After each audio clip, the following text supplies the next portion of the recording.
to get a YouTube Premium student discount.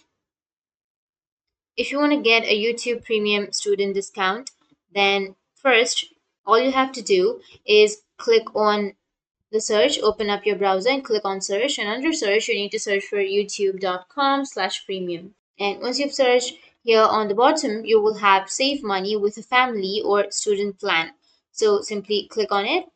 And here, if you choose individual, then it's free for 1 month and then $3.49 per month.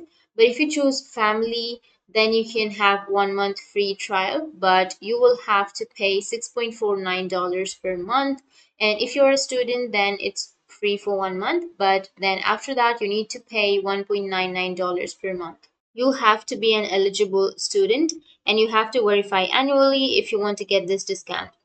However, there is an even higher discount you can get if you're a student. So instead of 1.99 per month, you may also get more discounts if you change your region.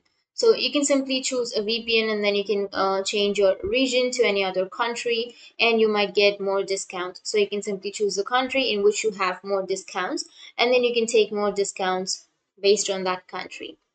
So in this way, you can get a YouTube Premium student discount. And if you have any questions, feel free to comment below. Thanks for watching.